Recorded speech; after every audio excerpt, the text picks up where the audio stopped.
find some more spots to talk about. One black employee said her manager suggested in front of colleagues that she was dealing drugs and carrying a gun. Are you dumb? Wow. Hold up, what? One black employee said her manager suggested in front of colleagues that she was... What? That is a mad thing, bro.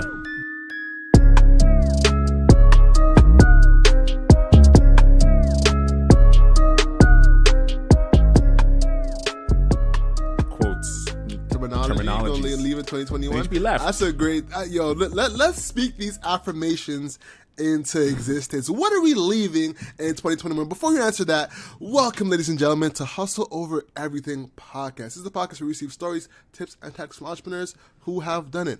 Or you receive us as kicking it like we are today, where we're having a wild card final episode of the year. We just get to wrap up the year, what we've learned, what we've gained, and just talk to you about our lives, what's going on in the world. So, Owen, let's talk. Walk me through things we should leave in 2021. On a personal level or on a general? On every level. Let's go through it. Man, what should we leave in 2021? Personally, I can speak for myself because I can't speak for everyone, but maybe you can inspire me on what people should leave in 2021 moving to 2022. But in 2021, what I want to leave behind in this year is, man, there's a lot of things I want to leave behind. There's a couple pairs of shoes that I've been wearing that I want to leave behind. I think like as I elevate the way that I dress, I think I got to step it up. You know, I'm turning 28 next month. And there's certain things as you're growing up as a young man is that you got to like elevate the way you dress, the way you present yourself, and the way you look. So there's a pairs of shoes I've had for like years. I want to get rid of those in my closet because every time I open my closet and I see that, I'm like, rah, like these need to go by any means necessary. But the thing is, they're super functional. Like I can go downstairs, I can go like throw the garbage out, I can go to Loblaws, I can do whatever. But I know if I get booked by someone who saw me back in university, they'll be like, bruh, you've had those shoes from time. Like, it's time to, like, keep that stuff, like, back in the day. Also want to leave I want to get a new hairstyle. I think I rock the same type of cut, like the low fade with, like, the gentleman's line at the side. I want to do something different with that. I also want to leave... You know, hold on. I got to stop you right there because I was actually just thinking about that with you the other day, man. Because you were complaining to me about how... do-rags are not your thing, right? Yeah, do-rags are not my thing. They've never been my thing. On the same note, you were saying, man, my hair grows back so fast and it grows back so out of place so quickly. I hate it. You know, it's a blessing that my hair grows back so fast because a lot of guys struggle to have their hair grow as rapid as mine does. You know, I spend like at least $120 a month on 3 haircuts, getting my, like, looking proper, right? So I need to switch it up. Maybe I need to go to a lower cut, like a summer cut, but it's winter. But I need to do something different. So bro, that's what I need to ask you. Are you aware that this is what do-rags are for? What are they for? Like not growing, making your hair grow slower, or giving you some waves? Well, like talk to me, bro. No, so do-rags are not just for waves. Mm-hmm. Do-rags are for keeping your hair looking good longer. You really? If I have braids, I put on a do-rag and it'll keep my hair down intact, keep the follicles down, and it'll keep it in place for a long period of time. Do-rags are a very practical thing. You know what I'm saying? So you actually wear it, not just for waves. Like if I don't have waves and just get a fresh haircut, a lot of guys will put on do-rags too just to keep their hair fresh. And not even just like from the haircut or when they go to bed from the time they get a haircut. So it keeps their hair fresher, bro. So that's what I was trying to understand. Cause I'm like, oh, bro, maybe you just don't understand that like do-rags are a Band-Aid. Mm-hmm. They're a Band-Aid, you know? And people are wearing Band-Aids like Nelly was, but that doesn't mean that Band-Aids still don't serve a purpose. Yeah. You know what I'm saying? Yeah. So that's what I was like, I wonder if you know that, because Bro, that would solve the problem. Do-rags have just never been my look, man. Like I don't know. Like I associate with them like with just like the, you know, like the way I look, bro. It's just like I don't know, man. It's just never been my image. You know, like the do-rag look. I get you. But what you're doing is associating a look with the practicality. So you don't have to actually wear a do-rag out. There's a lot of guys like Stephen A. Smith, not Stephen A. Smith, not Stephen A. Smith. His hairline's receded. Shannon Sharp. Yeah. His Shannon Sharp is what I'm thinking of. Is constantly wearing a do-rag, but his image is not someone that of a man who wears That's true. a do-rag. That's true. You get what I'm saying? Club Shay. Same thing with women who wear bonnets. Like if women who wears bonnet out have a different image than women who wear bonnets. Like Michelle Obama wears a bonnet. You get what I'm saying? Facts. Even my sisters wear bonnets, man. Exactly. So that's what I'm saying. Like I know where you think of it, you place it in like the saggy pants type of culture. You get what I'm saying?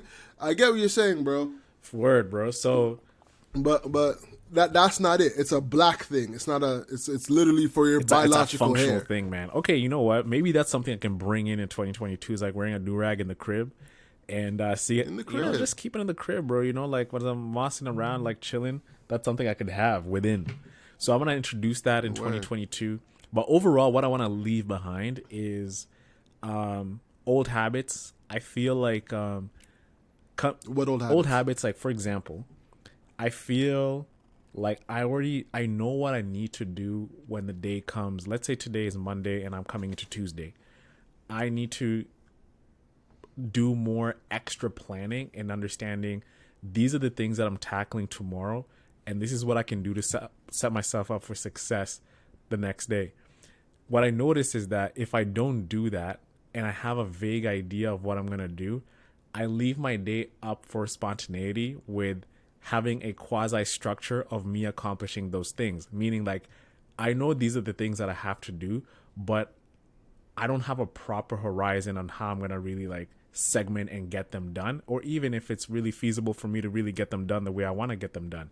The same way, like when you look at your calendar, okay, I know I'm meeting with Alex at 1 o'clock. That meeting is like 1 to 1:45. Next, we have a call from 2 to 3 and whatever. When you have that, you commit to it, right? And when it ends, it ends.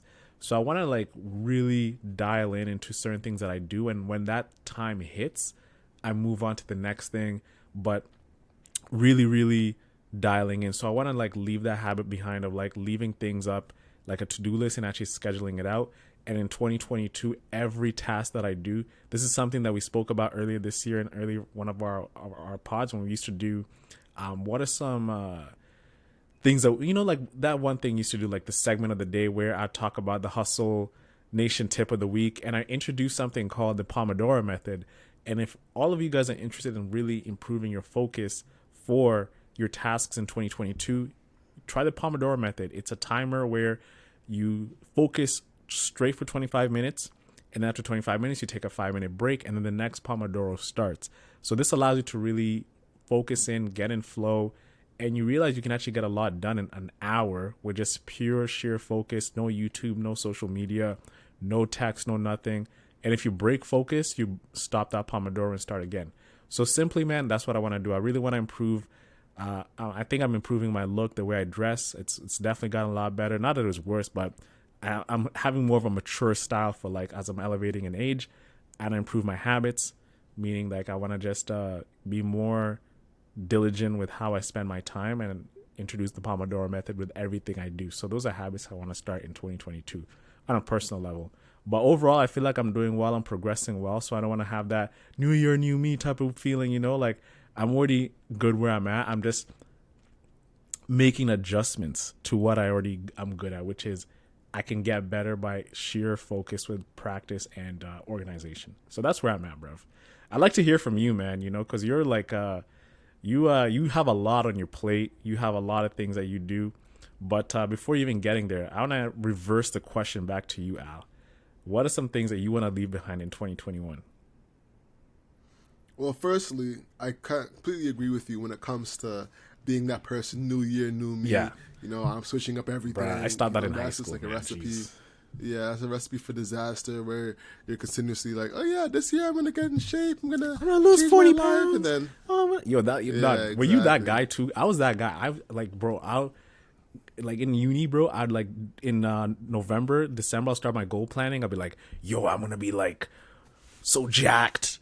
I'm gonna be like 10% body fat, bro. I'm gonna like, invest money. I'm gonna like, you imagine this guy as in, you're like this epitome of just efficiency, bro. Like the Superman, like the self-mastered guy, and then it's just such a recipe for disappointment, bro. It's like the white guys in podcasts. You know what I'm saying? Like, optimize my life by 35% by breathing twice in. Oh my god, yo, like the David Goggins, the Tim Ferrisses, the who was the other guy we were talking about, who has that?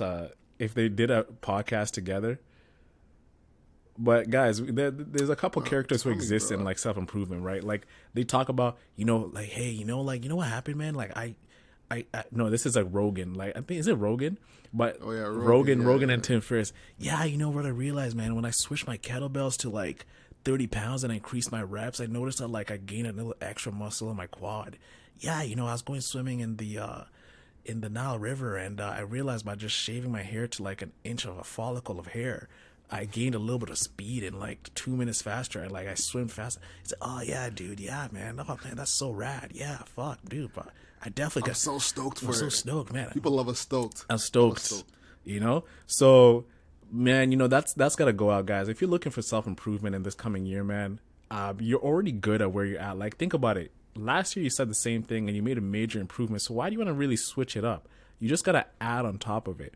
This is like tanking in basketball, bro. Like, a lot of people believe you gotta tank again every year, but no, you just gotta make improvements to your life the best way you see fit. But yeah, man. But 2021, what are you leaving behind, man?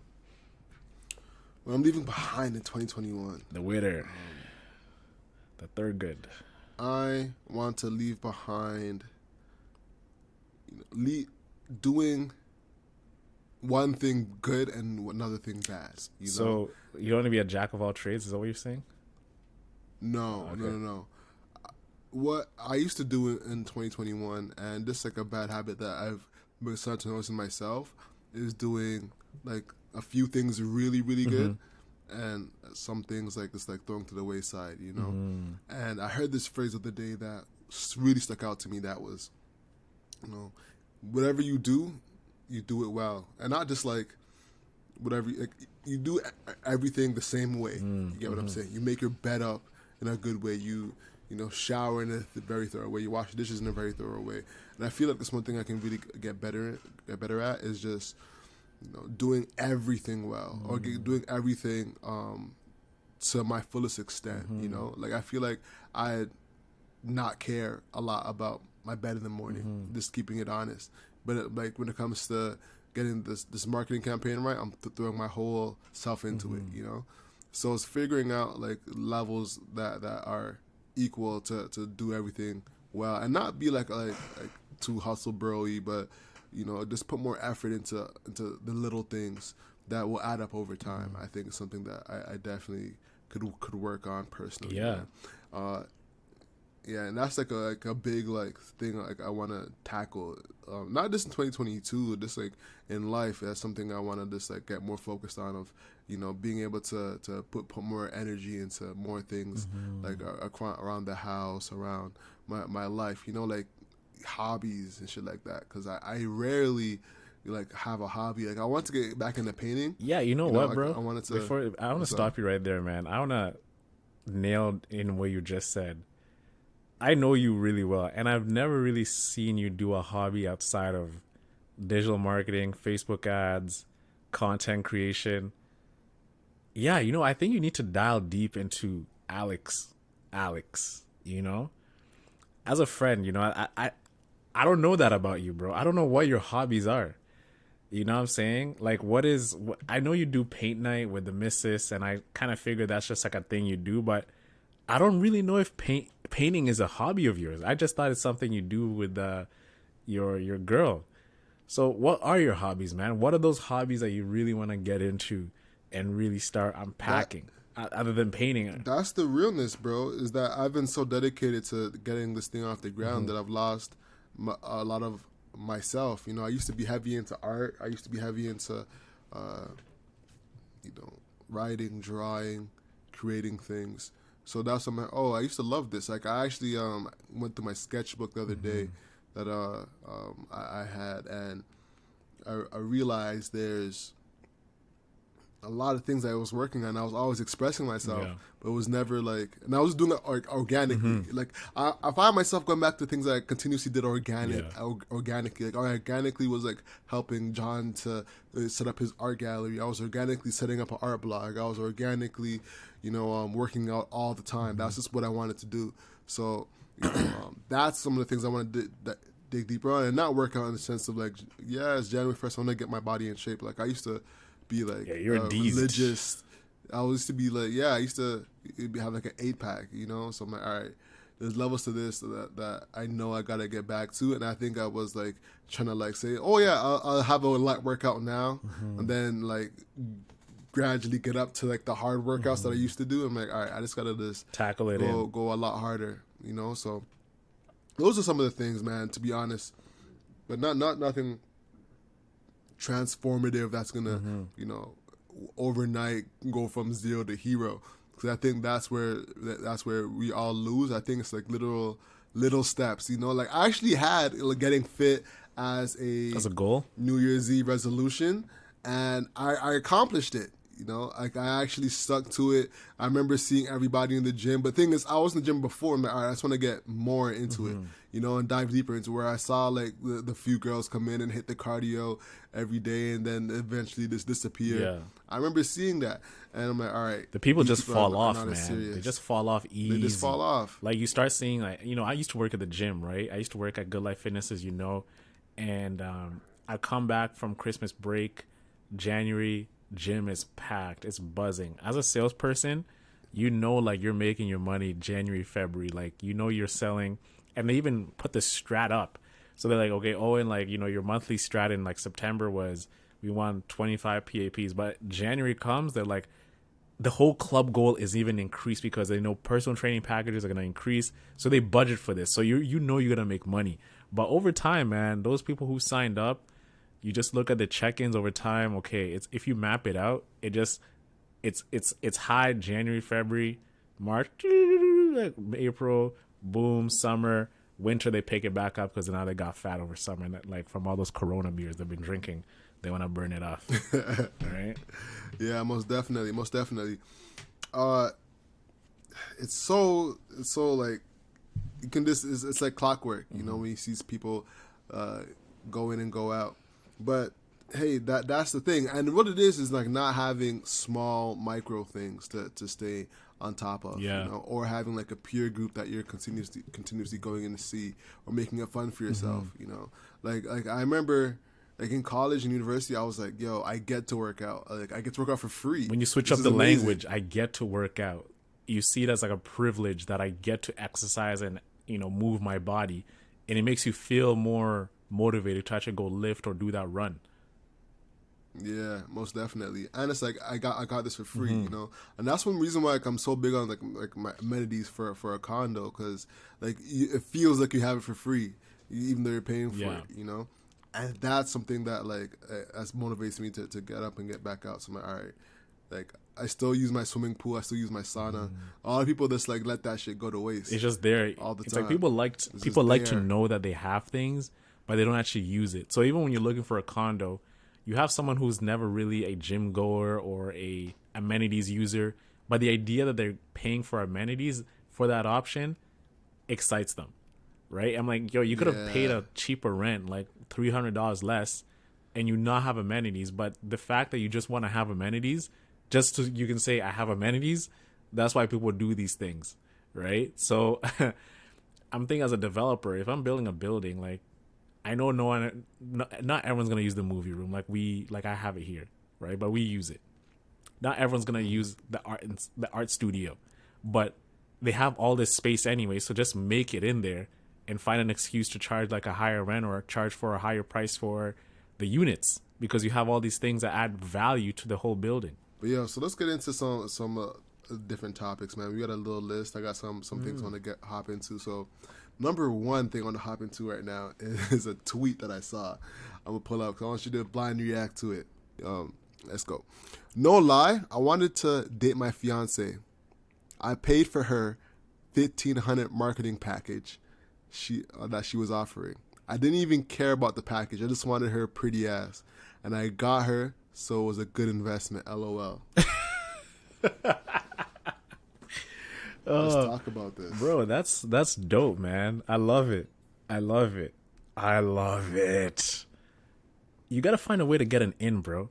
You know what I'm saying? You gotta find a way to get close.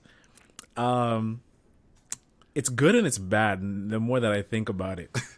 Because Let's go. Because look, you can imagine as a up and coming businesswoman, you're attractive, conventionally attractive, meaning that if you were to ask anyone, are you attractive, they'll say yes. As you would say, beauty is in the eye of the beholder, but when you say conventional, it's like everyone finds you like peng at some level. If you're trying to build a business, are you really building a business out of like you being attractive or the quality of your work? So you can have like 10 blokes who are paying you for some ABC store.shopify.com, right? Like they just start, you see what I'm saying? They don't even have like a real web address, but just so they want to get close to you, they're like, hey, let me play for your marketing package. And you go there and you check it out. They still have like a ABC store.shopify.com. And you're like, are you really serious? And then you have like, 9 other guys, and you're wondering like, yo, do these lot really want like actually services, or do they just want to get closer to me? Then you start wondering, am I really even good at what I do? Do I even have tangible results? Then you start to think, do I go for a different clientele who are probably not really going to try and finesse me into a date or try and get into a consultation and try and like spit game with me? As a person who is owning that business, as a woman, as a young lady, or whatever age she is at the time, I'd hate that, man. I'd hate that. Like, I would probably want a front man to like do the consultations for me just to know if people are serious. And yeah, but I love it and I don't like it at the same time. I think I'm leaning more towards I don't like it, man, the more that I think about it, because I think I was romanticizing about it when you first said it to me because it ended in success. But I'm trying to think, if you're doing that every single day, I'd be fed up. I'd want to dash my laptop in freaking Lake Ontario. Bro, you know what I'm saying? Where like the seventh guy is like, oh my God, bro. Yeah. Like, man, I feel for her. But lucky for bro, he went well. But let's take his story away. Yo. Any conventional attractive woman in business, they probably get harassed like this bare times. Bare times. And you know what it is? You know what it reminds me of? It reminds me of when you're playing ball and the guy is doing some foolishness and he's like, yo, he's doing foolishness and then he shoots it and it banks in. Oh and my you're like, God. I hate I that. swear to God, if you had not gotten that hate in, that. I would have been on your ass. Bro. But it went in. Man, so many so many times on Harborfront, you pick up guys for runs just like, yo, you're like 5 of us, we got next. And you know the guy's just not even good, but he knows he's not good at all. Then like you don't even guard him. And he's just like doing dribbling and everything, trying to do like crisscross, trying to fillet on you and everything. Then he just puts a shot up and then it just like out of nowhere. And he just like, that shot's not going in. There's like bank, front rim, ugly. It just makes you, you're sussing the runs for no reason. Ugh. Mm-hmm. But it went in and he won. So he secures the W. But at the same time, it does kind of feel weird because it's like, are you actually valuing this girl for, what she's bringing to the table, or is you just looking at her as an object? Yeah. Because eventually you got to know her and then ended up making her your fiance. But at the same time, it's like, like if someone did that to me, I can't lie, I'd feel a ways because, and sometimes I'll be like low key like, is this happening? Has someone? I mean, you're in that position more than me because you have like your media company, digital marketing studio. Has anyone ever done that to you? Yes, that has 100% happened to me. 100% happened to me. You want to share the story or no? I'm down. Hell yeah. So my girl knows about it too. Cause I'm a talkative person. I'm very transparent with her, so she knows. One time I was at a cafe working away, and some girl sex expert conversation about what I'm doing, marketing, that whole nine. Bro, like I want you to tell that because listeners need to have a visual. Which cafe were you at? You know, where were you sitting? What was your position? So like, what was she doing? Was she a lingerer? Right. Was she like just kind of chilling around and like she was plotting on you? Did you feel like you were being plotted on? Share more of those little nuances because it really adds more to the story. Oh, for sure, for sure. Let me take a step back. Yeah. So we are at a cafe in Scarborough. What's it called? And it's like a Demi. I forget what the name of it. It's like a Demi. Cafe Culture is what it's called. It Cafe Coffee Culture? Coffee Culture. Man, Coffee I love Coffee Culture, Culture, yes, man. It's so good. Yeah. It's like a nice little vibe, right? You can go there, Just study, get your work lock in, and get it done. Exactly. Yeah. So I'm there. I'm in like a back corner, studying, working away. Did you have like a fresh cut on? Like, were you looking sweet or what going with that? I was looking sweet because this was like fresh out of college, so This is 8-pack days. I still had the. This is 8-pack days. You feel me? You know, still. I was out here killing, and I am working on my work. Mm-hmm. You know, in my laptop digging, and this girl, but to the side of me, is on her phone. She's like talking to her. She's girl, sitting talking down. about like sitting down. Yeah, talking to her girl, doing her own thing. Does she have like a beverage on the table, like, or she just sitting there? I think she had a beverage. She had a laptop. Okay, out so too, she's grinding too. So she's grinding. You know what I'm saying? But she was on the phone with her girl, so it looked like she was taking a break. You know what I'm saying? And she was talking like some type of like she was just talking like hood shit. It wasn't nothing like crazy. Like that was. You didn't really pay noteworthy. Yeah. Actually, well, let me see if I can remember anything. She said something about how she doesn't let no man run her. You know what I'm saying? Like she's talking like, I don't let no man run me. I run man. You see me, I look sweet. Yeah. You know what I'm saying? So I was like, oh, okay, all right. And I don't know what happens, but somehow we check up a conversation and I start talking. And she starts kind of like just talking about me physically when I'm talking about like what she's trying to do, you know. So she's like, "Yeah, I'm trying to start this XYZ," and yeah, okay, all right. So you look good though. You look good. And I'm like, wait. So she's on the phone. She hangs up. Oh yeah, so she comes off the phone. Yeah. Sorry, Okay. I'm jumping around. So she comes off the phone now. Yeah. And somehow we struck up a conversation. I did not bring it up because if I did, I would remember how I did it. Because as guys, we know when we strike up a conversation, you know. So I know that she did because it was off random, and we start talking, and then we start talking about what she does. And okay, she has like a website and stuff. Oh no, I'm lying. She did not have a website, but she wanted one built. You know, because this is when I was just getting started. So like, I'll do whatever, like website, marketing, social. You want to get the dollars. Whatever. Get a client. Whatever. I got you. So she didn't have a website. So she's like, "Oh, this is what I'm looking for a website for this thing I'm building. Here's what I'm trying to get to." And she shows me a website, and like she showed me from her laptop. So I have to get up and go look at it. You know what I'm saying? So I get up and go look at it. She's like, "Oh, you smell good." I'm like, "Okay, appreciate it." You know, and then keep going because I'm like, "Oh, she's dropping small little subtle hints." And then I start talking about my agency and the marketing, and she's like, "Okay, all right, you look kind of good." And I'm like, "What?" She was bold. To do with, like she was just bold with it, like some randomness, bro. So I was like, "Oh, okay, all right, appreciate you." Thank you. But I was like letting it fly. Like she was like swinging like Matrix bullets, and I was like, you're like dodging them.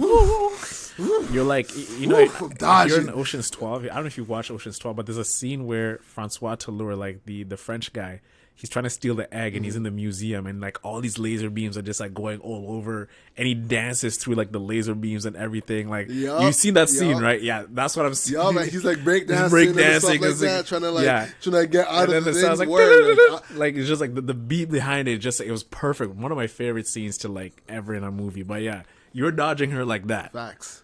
I'm dodging, not giving one compliment back. You know what I'm saying? In hindsight, I should have just like deaded it right there. And like, and you're single too at the time, right?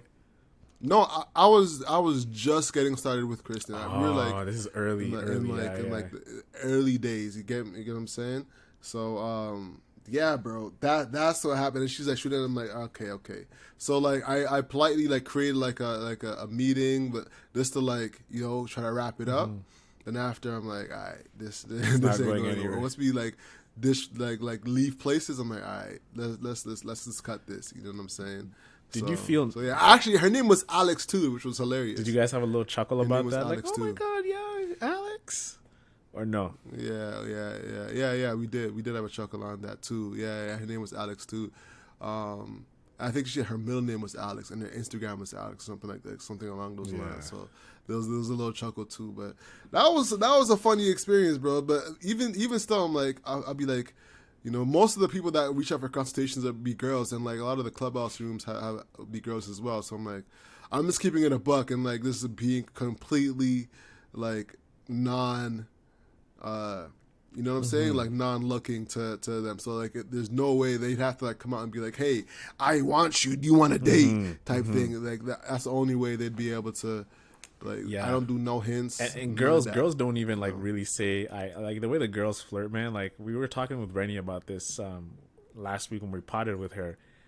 When girls show interest, it's like they just stare at you. That's what they want to do, and super subtle. They just look at you and they think that you can read their minds, like as if like we know we want you to come and chat us up, right? Or they'll just come and stand beside you. Right, I think that's just like female nature. Like they don't really want to. They want to be pursued, right? Of course, they're women, right? We're the men, so we're supposed to do that. But yeah, man, like it's for women if they're interested, they'll do certain things, especially in a business setting, to showcase that they're interested. I mean, I've never really had that happen to me before, but I can imagine just knowing from what I know how girls flirt and how they want to show interest is they'll just look at you. They'll just look at you and they expect you to like pick up on their hint.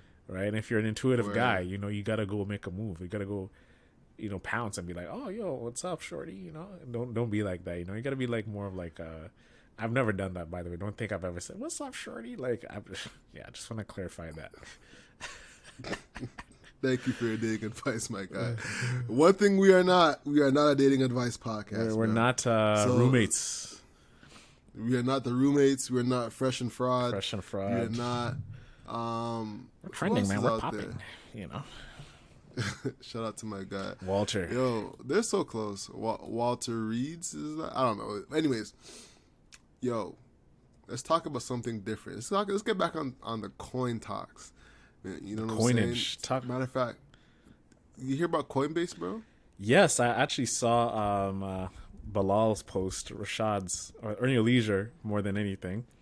So according to New York Times, Coinbase women employees and black employees are paid significantly less than other people in the similar positions who are not women or black.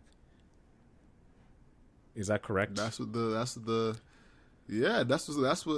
reporting. And I didn't read the whole article, so I'm taking what Earn Your Leisure posted, but it's New York Times, so this is definitely a certified publication. But I didn't really get a chance to read the whole thing today because I was kind of doing some Christmas shopping. But did you get a chance to read it or get some notes out of it? You know what? I didn't get too much notes of it, so I'm trying to pull it up right now so you can deep dive. So tokenized.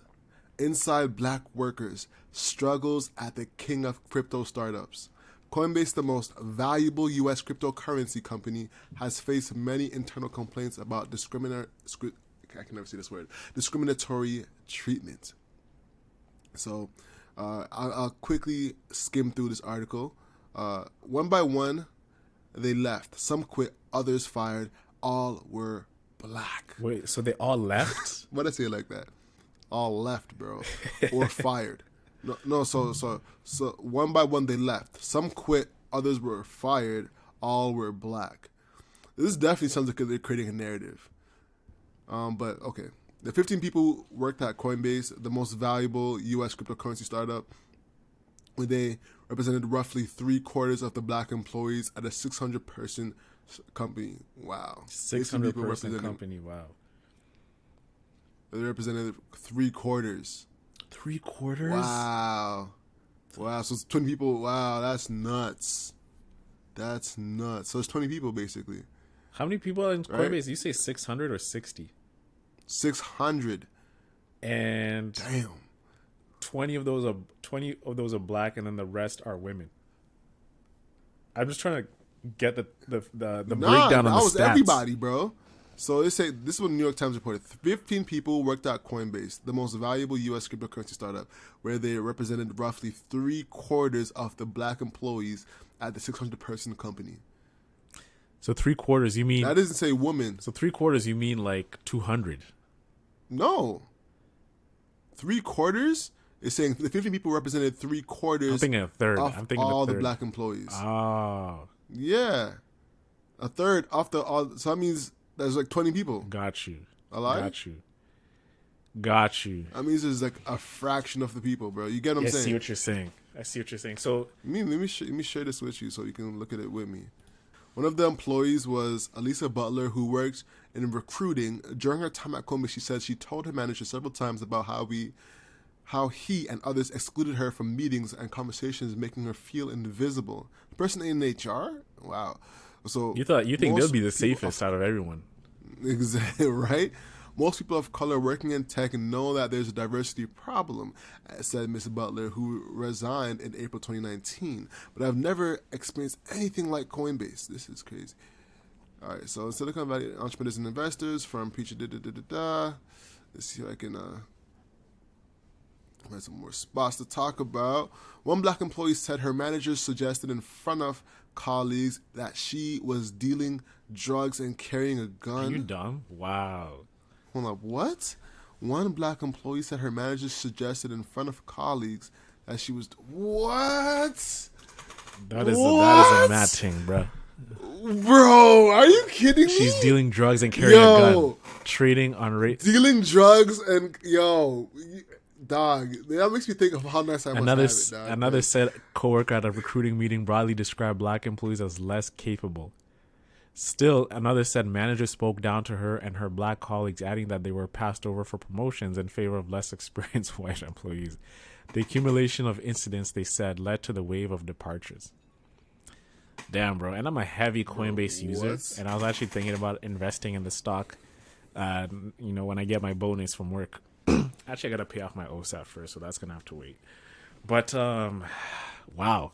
Damn, you know what? I'm not going to say I'm surprised, man. I'm just surprised it's like, this happens everywhere, but I'm sure if we tap into every organization, like even the Facebooks, even the Googles, we'll find the same story here. That's the thing, right? It's a sad truth. It's a sad truth, bruv. It's just the way things are. Even if I like legit go into Shopify or whatever, if I ask around, like you'll find people bringing up quotes like this. It's just now it's being written on the New York Times. Yeah, that's nuts, bro. You know what it is, man? I'm getting. It sounds like a joke gone bad. To keep it a buck, this was a joke gone bad. Like a joke gone extremely bad. One black employee said her manager suggested. It sounds satire, bro. Like I'm like, that, what? Yeah, that she was dealing drugs and carrying a gun, like, bro. And I also gotta like, it sounds like a dumb racist joke. I know, bad. yo. To shoot some bail. How did she even say it though? Like, you know what I'm saying? What context were they drunk out of? Like what context? Like hands on, all hands. Was it like a stand up? Was it a one of those like a blitz? And then they just cracked a joke. It's like, Keisha, you're probably dealing drugs on your off time, eh? What's in that big purse? You carrying a gun? Huh? Words, yeah, some dumb shit. Dog, that's so spot on. That's how they would do it. That's how we would do it. We're not as they walk around in their Birkenstocks. In their freaking Patagonia vest. Yo, they're not gonna be at like a conference room and you crack a statement like that. Hell no. Yeah, that's a coffee table, beer pong. After work, we're doing we're drinking brewskis. Everyone's loose, and people have a loose tongue there. Like they let loose. Where like we've both been in dumb situations like that. Like you had the gang sign. Oh my god, yeah. I've had the Donkey Kongs. You know, we've both had like stupid ass moments like this where there's talk foolishness. And the thing is, foolishness in your ear. They think they're so harmless with it, right? They want to relate, and what the media feeds them when they look at what the black culture is all about, it's guns, drugs, everything. So the mass psychosis they've gone under all their lives is they have a certain image of what black people do, right? As intelligent, as successful as you are, this is what they see you as. So, meaning, like, was she really like trying to be malicious with that statement, or is she just joking around? But they're probably like, they actually care about Keisha. Let's call her Keisha. And I'm not defending Broski, whoever said this. I'm just trying to like dice it up. Yeah, we're not defending him. We're trying to like paint the picture, see how this could actually happen. Because these things happen in stupid settings like this in work all the time. So it's like, let's just breaking it down and see how it can happen, or how we could see it evolving. Bro, yeah. In a super and you're reading it on New York man. Times. It's so black and white. One black employee said her manager suggested in front of her colleagues that she was dealing drugs and carrying a gun. Like, reading that statement, it lacks so much void and context that I'm like, when was this even said? Was it, you know what I'm saying? I'm just like, and this is the thing about media, bro. Like, even when you're reading that line, any old granny, any like elderly woman who watches news, who's a newsmonger, they read that, they're like, oh my God, Coinbase did that? Oh, I'm never trading on their platform again, right? Just the whole hoopla about it. People start losing their shit. I'm like, I don't trust Coinbase anymore. And I even went to the comments section. I was just like, wow, people already deleting Coinbase. They're already leaving to crypto.com. I was like, wow, this is bad press.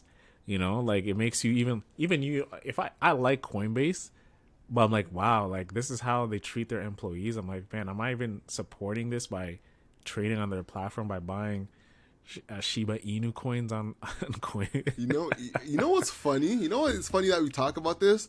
Like, as we dissect this, we realize that this is because of microaggression that could happen in the workplace. That's fairly normal, right? Yeah.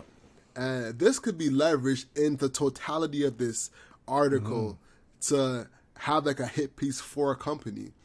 Whereas people who, I used that wrong, but people who are like outside of like the black experience could look at it and be like, yo, this is racist. F Coinbase, I'm out. But people like us that have experience there, they're like, oh, this is what this is. This ain't have to do nothing with half of the other teams.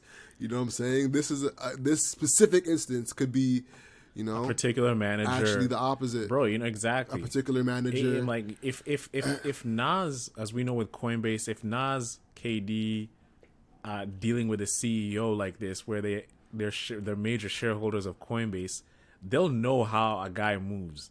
If he's really like that racist, they don't value black employees. I think there's certain decision makers who you hire who have certain biases towards a certain particular group of people. Like, for example, hey, this is an all guys thing. You as a woman, even if you're, let's say you're Caucasian, like, you're not coming in this meeting. We know, like, that's the thing, man. When I hear stories like this, I'm like, man, I know that's not 100% of the whole organization. I'm just like, it's this people who you hired are making a bad experience for a large group of people because those are who they report to. So you can imagine, let's say there are 3 teams and the people those 3 teams report to are all white guys, right? And they've never really dealt with black employees or women to have a voice, right? And then they all drove out an employee. So that's like 3 people out of 600 people who drove everyone out. So I'm like, is it really Coinbase, or is it just those 3 people? Or is it? So the question is it a tentacle or is it the head? Is this a systemic issue that a lot of people are experiencing? And I think that's what the article is trying to say, is that this is a systemic issue going through Coinbase. And if that is, then like, this is horrible and this needs to be dealt with ASAP. You know what I'm saying? If there's just a few bad apples, if this is a tentacle, then cut them off and let's get back to the things that really matter, And that's what we really have to decipher from this article is this a few black thing, or from what they're saying, or what the article, the author, who's the author of this? The author is Nathaniel Popper. Yeah. is this an actual, systemic issue where this company needs to hire staff to come in and have, proper diversity and inclusion hirees to get the systemic issue fixed. Word, bro. That's the real thing. One black employee said a manager in front of colleagues. Man, and also like it's there's groups of people who are doing this for these employees to feel like that, but Coinbase is the brand is the one naming Coinbase. Like, think about that. And this is another thing. As an entrepreneur, you can build a great business and a great brand, but it can be tarnished in an instant from just one particular group of people within your organization, and that's a representation of like 100% of the whole company. You know what I'm saying? Yeah, most definitely. So that's why they say guard your reputation at all costs.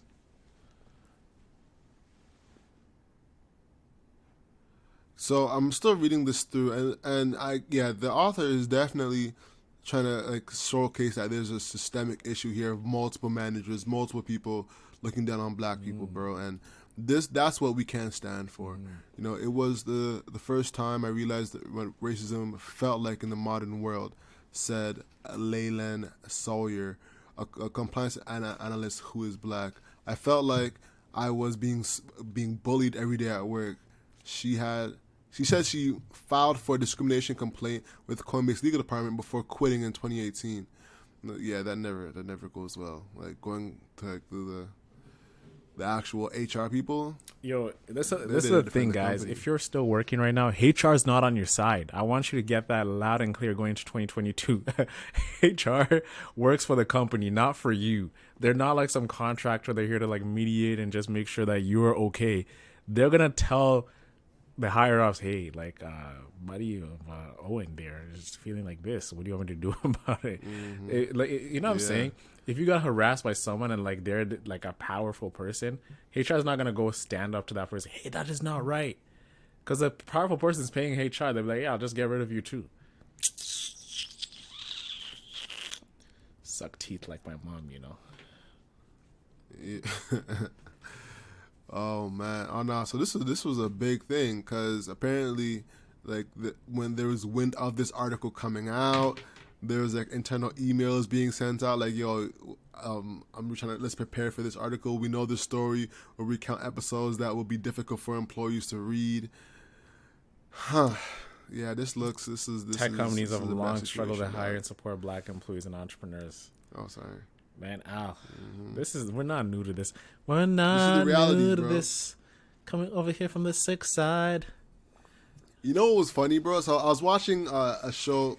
I stay watching Undercover Billionaire, of course, right? And in that show, Grant Cardone is a social media marketer.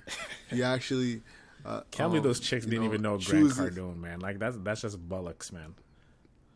No, an 18-year-old girl in 2021 probably. Yeah. 2021, Bible Belt USA. I think an 18-year-old does not know who Grant Cardone is. It's going to be like, I don't know, But a 40-year-old white man, nah, he knows. He knows. I feel like Grant Cardone. If we know who Grant Cardone is, I think any person in America in the mid 40s in Grant Cardone's target demographic, it probably knows who he is. He's made that much of a splash.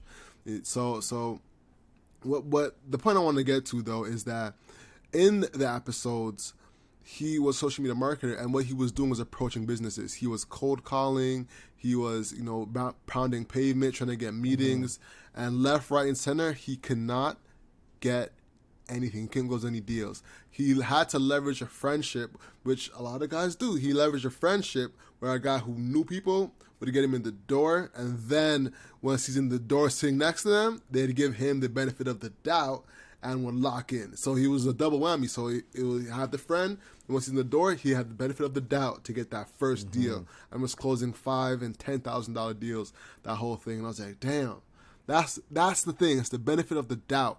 That people give. And I've gotten those. I'm not saying that you don't get those, but it was a clear element in that show that there's a big benefit of the doubt that you're giving in those rooms, you know. So, yeah, man, it's something that, you know, it's just something we have to fight through. Yeah, man. But As we have those opportunities. as Chris Rock but- and said, we you don't. know, we gotta fly where other people have to walk. It's just an indication, bro. Facts. It's like wherever, Facts. if you can walk and I can walk, but I just can't walk, man. I gotta fly to stand out. Like, whoa, wow. Like, you just did not walk, you did that. Man, now this is why we Most just gotta definitely. pop, guys, man. You gotta pop, you gotta build your own, man. You wake up with no stress. You don't got anyone telling you what to do. You don't gotta deal with racism, man. This is what we're gonna do, man. We're gonna help our people out, bro. We're the prophets. We're the messengers. The prophets. Let's not use prophets again. Let's not use prophets again. Please. We've been brought right. here to lead the charge, man. Most definitely. All right, so I want to hear from you. What are your top 5 episodes of the year? Top 5s that we've done. Yeah. Top five episodes that we've done.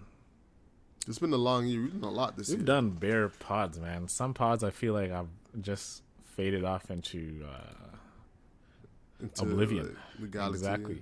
Oblivion. Let me look up here. Hustle over everything. All right, while you do that, I'm going to go and say a few that stick out to me. I'm going to say Paul C. Brunson was a great episode. The first one. Oh, was that 2020? No, 2021? that was 2021, bro. Or was that 2020? No, that was this year. That's 2021. Damn. Man, Rapper Go to the League was this Rapper year. Go to the League, man. You know, we were you should- recording with Deanery back in the day. Oh, yeah. The intro, Mm-hmm. yeah. Shout out to Dean. That was a great one. Policy Brunson's episode, the first one on Rapper Go to the League, was like one of our best episodes. That was great to see his story, you know, working with both Oprah and Amber Yuchel. For next, I'm gonna say The Budgetnista. Even though we didn't get what we wanted, that was like a top moment, you know, for the podcast, because we've been talking about Budgetnista consistently. I think Jabril too. Jabril was the I first wish we like, got- moment, because we had Yeah, we should have got that video That- proper though. Yeah. No, I was saying for the moment. I was saying in terms of top podcast, saying like that was a good moment. I'm not sure if that's in the list, but I'm definitely gonna say getting Jabril on the podcast was a good moment, because you mentioned him on the first episode we did together. You know, so within a year we had him on the podcast. That's great. You know, So how many episodes is that so far you got? I got 2. So you need 3 more. So Paul and Jabril, 3 more. Mandela. Oh, Mandela was a good one. solid. Mandela was a good one. You know, and it was a long back and forth planning that. So I'm happy we got that done. Lennox is a conqueror. No, I'm a conqueror. We conquered that. We conquered after so many backs and forth. I'm the best Yeah, we ever. got that done, I'm the most vicious and most ruthless champion there's ever been. There's no one that can match me. bro. Quoting Mike Tyson after landing a podcast is nasty. Lennox is No. Alex is a No. conqueror. No, I'm a conqueror. No, yo, that's like quoting Mike Tyson as conquering a podcast. I can't. Nah, bro. Praise be to Allah. I mean, I felt conquering, and I felt like we conquered that, because this was 4 months in the planning. Guys, you know, when you're looking to book guests who are on the busy and the go, if you want to book them, you can start booking them now. So if we're like looking to book a guest, high caliber guest, we're looking at March. We're gonna go through the PR. Yeah. We're gonna go through like We got an email this week of saying, hey, this gentleman, how's April? I'm like, are you serious, bro? That's like Yep. that's spring. That's when the groundhog is coming up. Some people book them busy like that, yo. So no shade, no course. nothing. You know, if that's what it is, then I understand. And that's the game, though. You know, it's a booking game. That's one thing that as a podcaster, like, I never saw coming, was how like hectic it is to book people and get them into like the the time slots and organizing that whole thing. That was interesting. I think that's one thing that the pandemic gave us is that, like, yeah, let's book a time, like, no problem. It gave us like a little push to start getting some like mojo. Some mojo, some interviews, because everyone was just inside, so it was just easy to just be like, all right, yo, hop on this, you know what I'm saying? It was virtual, no problem, just hop on. So you said Jabril, you said Posse Brunson, you said Mandela. You need two more. Two more, top five. Top five.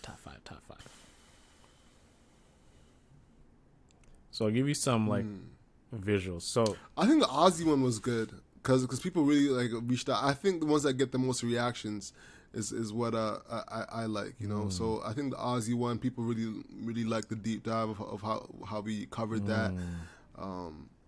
So yeah, I think those are some of the ones that stood out as some good content pieces, you know. So as 4, as a wild card, you could throw a wild card in there, and 5, I'm gonna say, who else? Who was a good 5? Give me some, bro. Give me. I'll give you. So like from January, first episode in January we ever did was Doreen Benamara. Damn, shout out to Doreen. That was a good one too. Doreen about like going to Africa and getting stuck out there. Then we had shout out Doreen. We had the wild card business predictions for 2021. Then we had Brian Clayton. Then we had we did the Brian was great. With Vermont and Patience, the collaboration. Lance Sean, Dogecoin, GameStop Mania, Andrews Moses, Posse Brunson, Edward Michelle, Carl, Mario, Jabril. Carl was great too. Shout out. He was dope. Yeah, Carl dropped some gems on creating content. Honestly, that was a big gem for when I was listening to Carl, because that was the first time I really learned about licensing content and doing the research about it too.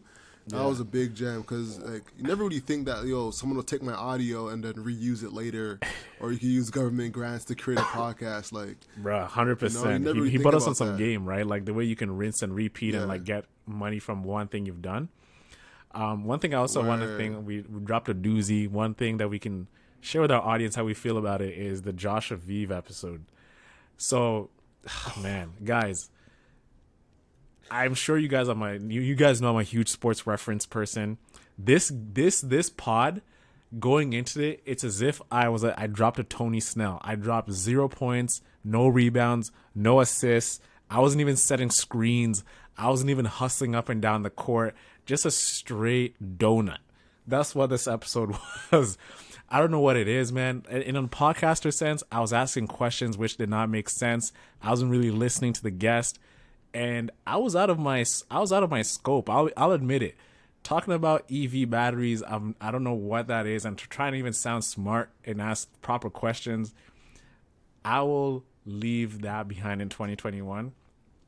Asking better questions, bro. Not touching my mic during the pod. Oh my lord. What else? Say it again. Not touching the mic. Not touching the boom arm. Thinking I'm like one of those podcasters you see online, like Andrew Schultz, the way they're moving on the couch with their Shure SMB7. I'll stop doing that.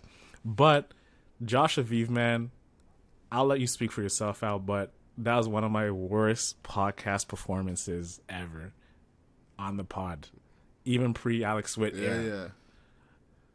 That was a bad game. I think we had a lot of stuff going on, so that was a bad game that we can attest to, and everyone has it. Even Jordan has like, hey, I had a bad game, man. So shot bricks that day. So word. So honestly, I appreciate it because it lets you know, like, it humbles you, and lets you know, all right, you need to get back in the gym, get back in the lab, studying, getting these questions done. So was that your worst performance as a podcaster? Do you think? What would you say?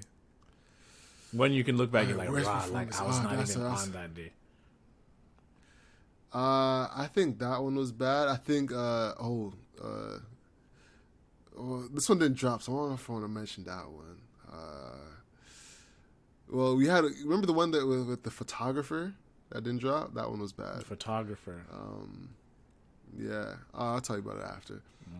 But I'm thinking one that was a bad game. That one was pretty. We both were That was a bad. bad. That was a, game. that was we a, both. it stuck out. We was both on our. Yeah. That's that was probably one of our worst ones, I'd say.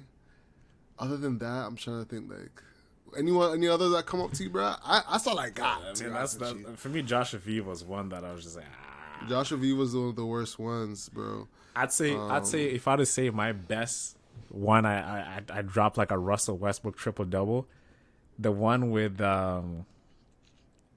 what's his name, Michael Hairston. I'll cut that out. Oh yeah, Michael Hairston. Yeah, Michael Hairston was good. That was fun. And then my mom hooked that one up. That was a surprising W.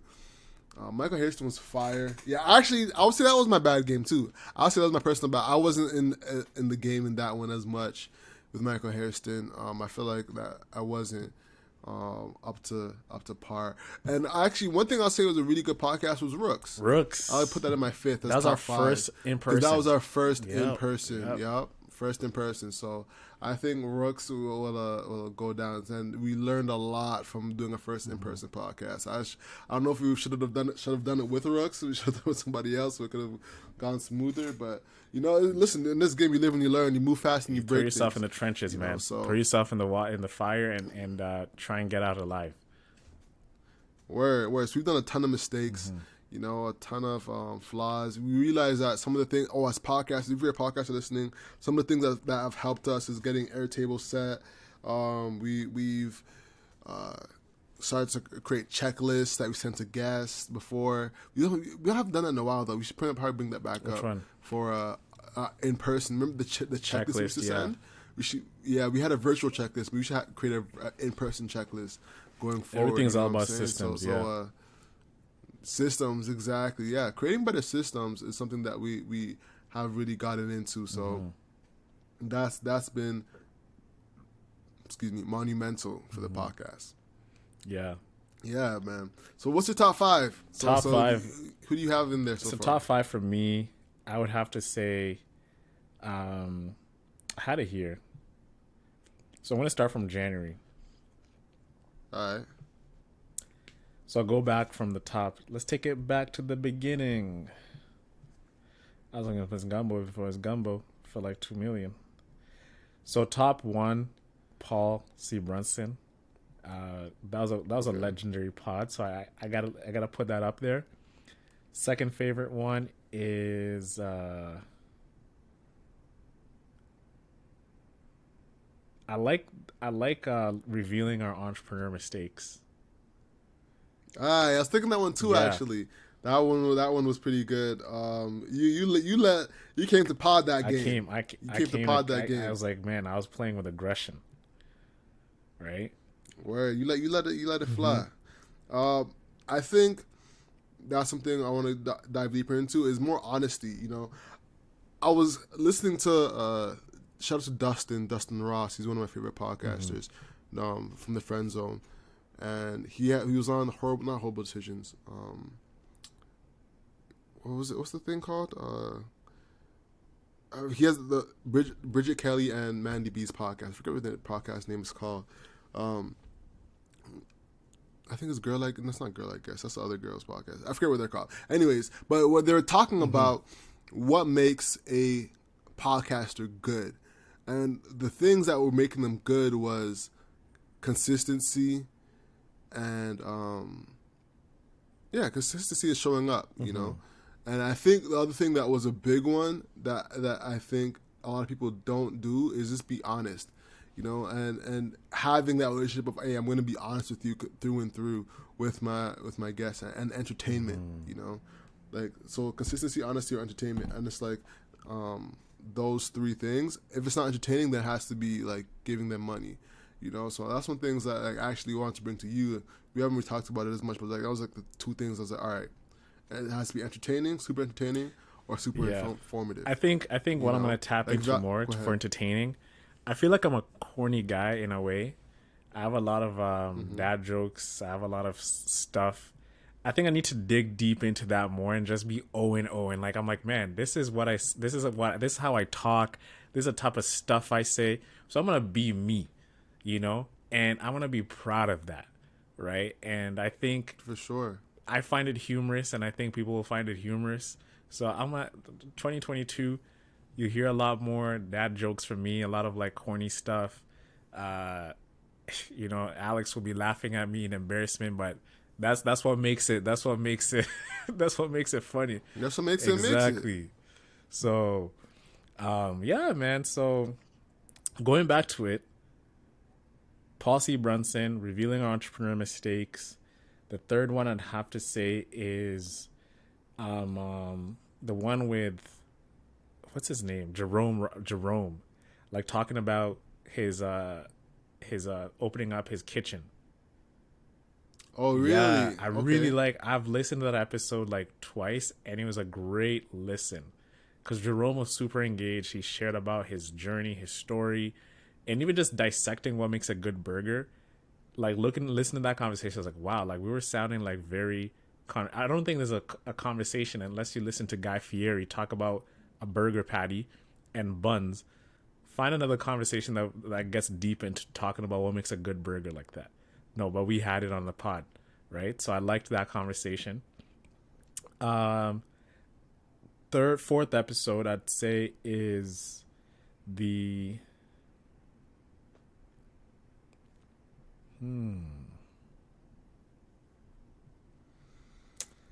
I liked Tori Rowe's episode.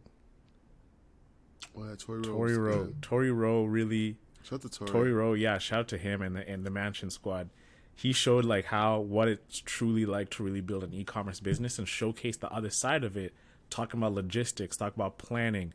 It's more than just putting up a website, talking about like what you're doing for sales and ads, but there's a lot that goes behind it that can really speed up your system so the customers get a really personalized good that's delivered to them fast. But for them to even get it like that, you need to do the nuts and bolts in the back door of your business to really make that happen. So I think he gave a lot of value, and he was just an awesome, cool guy.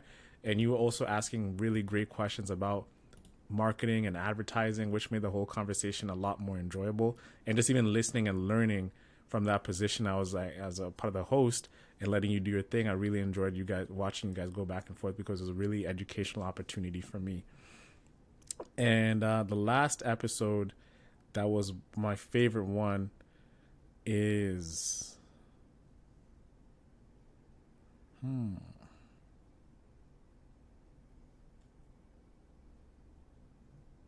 Mandela. Mandela just came to play, right? And I think if you look at the history of, if you look at the trend of what our favorite episodes are, apart from like us ourselves, is the guests come out each and every episode with so much energy and so much enthusiasm, ready to answer questions and to give more than what they actually came to give more of. Paul gave more than he was asked for. He came in with so much earnestness, and he actually answered questions with like such depth. Tori Rowe, same thing. Mandela, same thing. Jerome, very vulnerable, which made it a great pod. And then, of course, us, we were vulnerable to revealing our entrepreneurship mistakes, which made it a great pod. So the recipe for a great podcast is, as you said, a lot of honesty, entertainment, and consistency. And I think the vulnerability, each guest was very vulnerable, like where they wanted to be there. And I think the listener also felt that, which made it like a more enjoyable listen to learn and also be entertained, where they found entertainment value in those shows.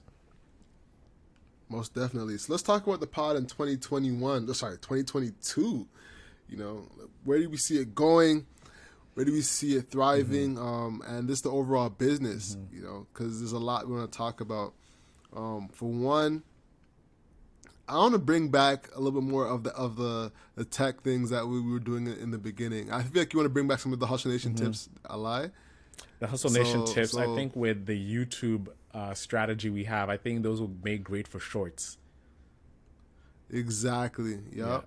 And same with mine as well. So if you can bring those back and go heavy on YouTube, that's the next play.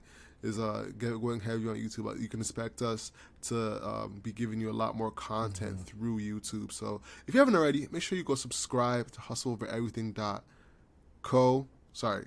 Hustle Over Everything on YouTube. So, you know, habits are... This type of Hustle Over Everything. It's power habits I always right say there, the man. website. You know what I'm saying? But yeah, check out the our YouTube channel. We're posting quite regularly.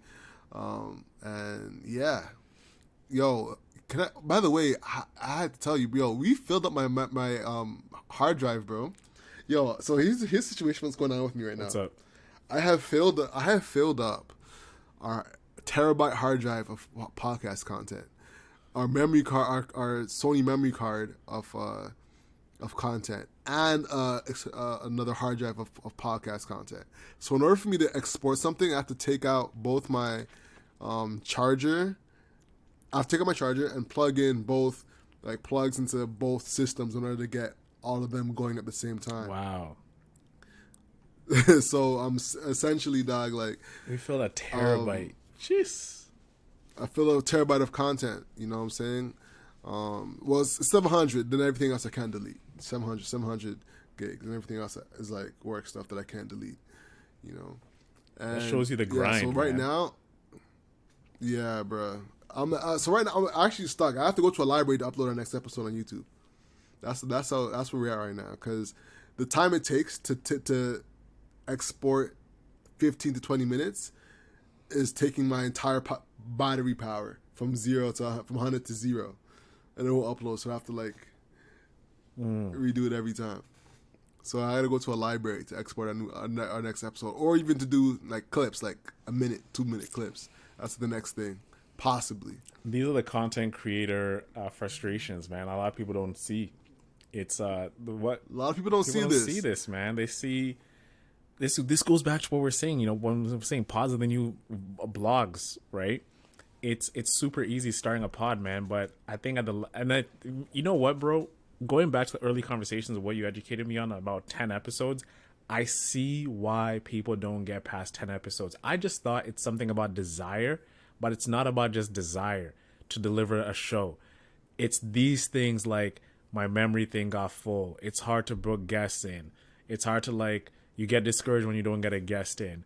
Oh, it's hard to just find time to edit, or it's time to live, or it's time to, you know, all these different things, man, that I see stop people from really getting past that period of like 10 episodes. I'm like, okay, this is why people stop, bro. And oh man, a mic, camera, oh man, $300-$500 for that shit, man. Oh, frick, I'll get it like next month. Go a month or two without potting, you lose momentum, and it's curtains from there.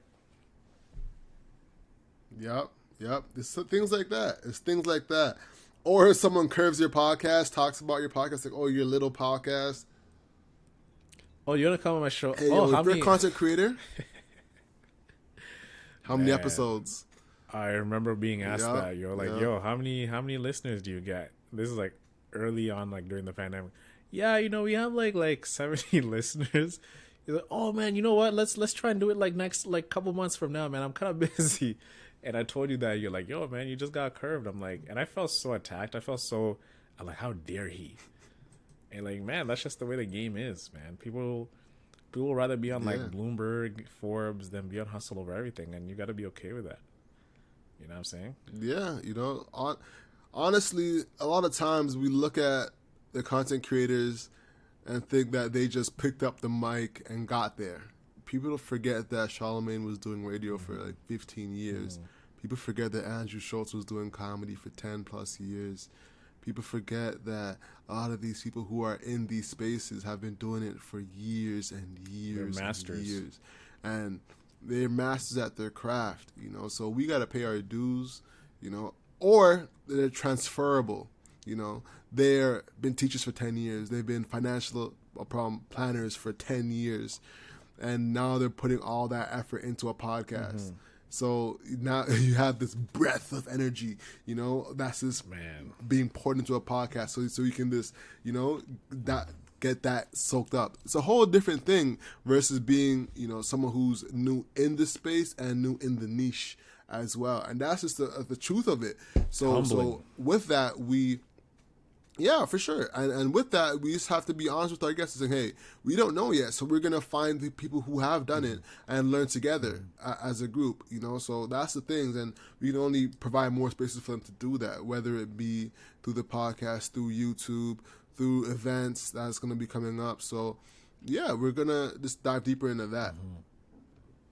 Absolutely, man. Yeah, bro. I'm excited. For one thing, I think we did a great job of consistency this whole year. We gotta give a toast to ourselves. We never missed a drop Word. for 52 weeks of the 2020 calendar year. We never missed a episode, so that's a big thing. First year of like never missing a drop. I think if we continue this same process with YouTube, I think we can get most likely 10,000 subscribers by putting like a gem video, like a Kate, we're dropping top 5 side hustles of 2022. The more videos we drop like that a week, I think when due time we'll pass the 10,000 subscriber mark. And I'm saying it right now. We're gonna listen to this pod 52 weeks from today, and we're gonna see, yo, Owen called 10,000 subs, and I'm gonna see where we're at and be like, yeah, and I'm certain I'll probably have a better haircut then.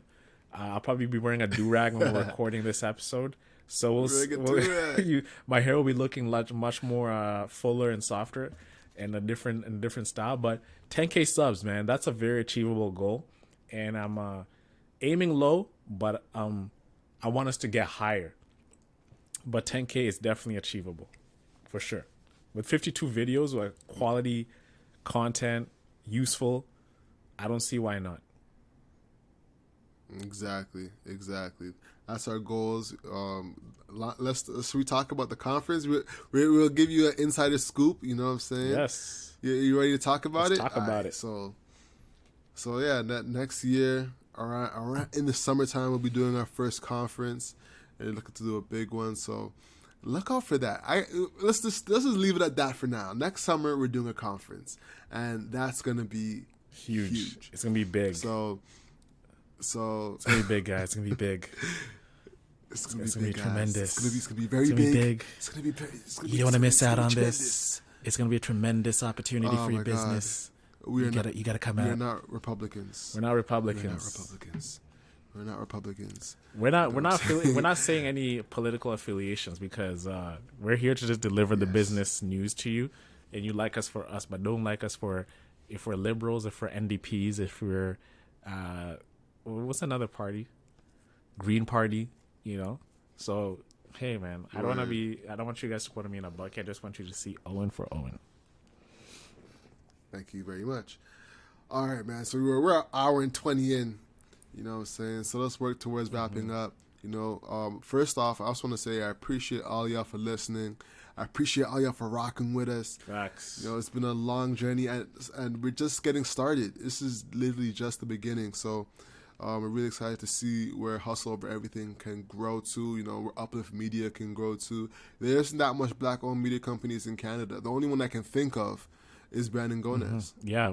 That's and proud of him as well. He just posted a photo on Instagram talking about, it was this time last year, I decided to leave my job at City News and decided to go out on my own. And and like, now look at him, man. He's grown so much. He's gotten a lot of great interviews under his belt, and that's what you want to see.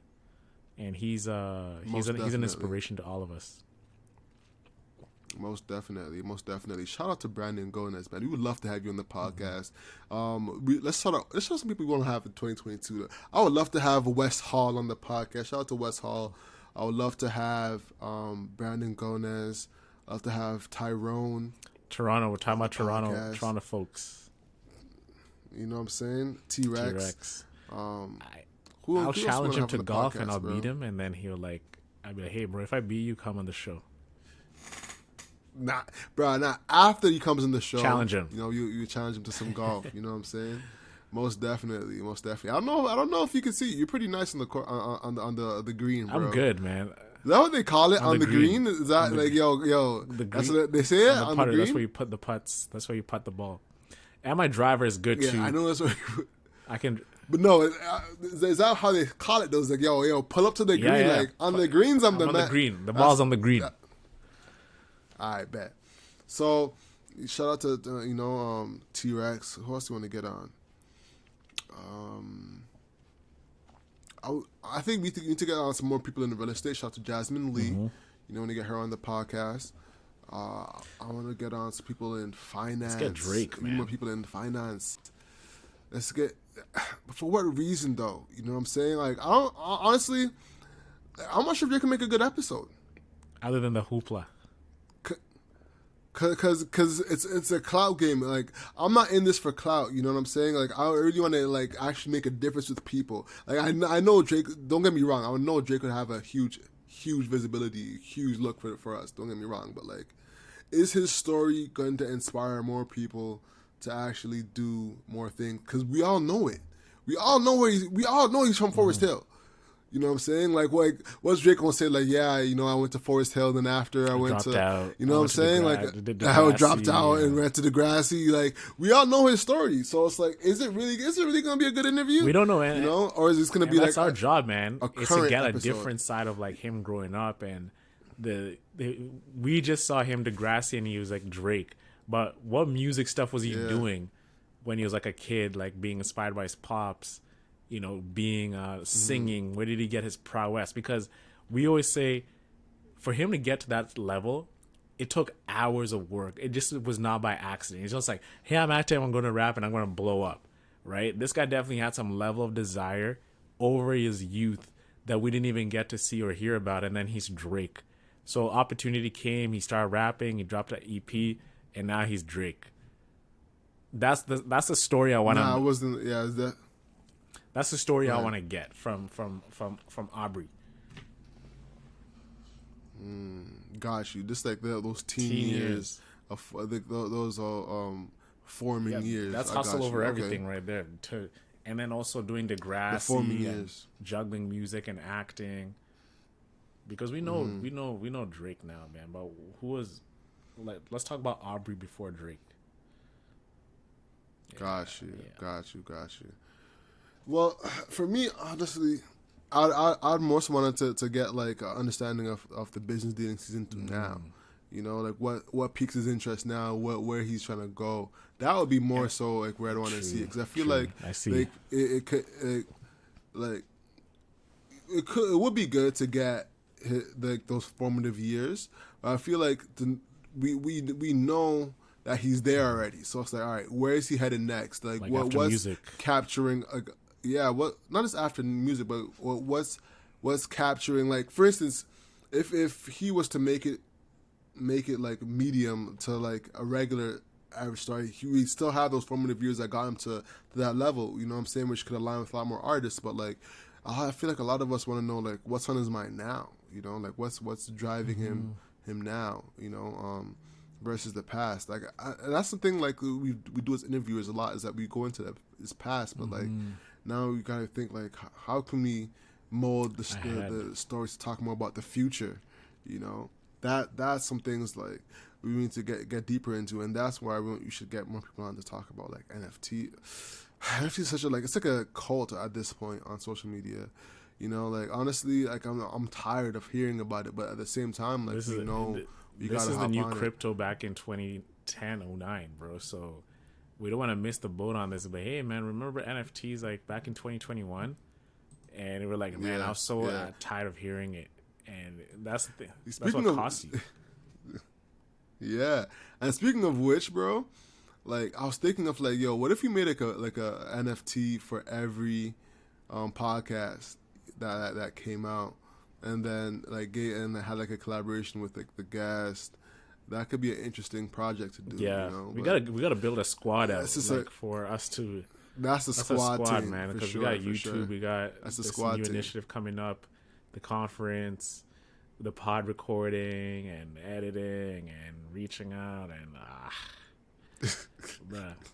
less initiatives. That's a fact. Sheer focus.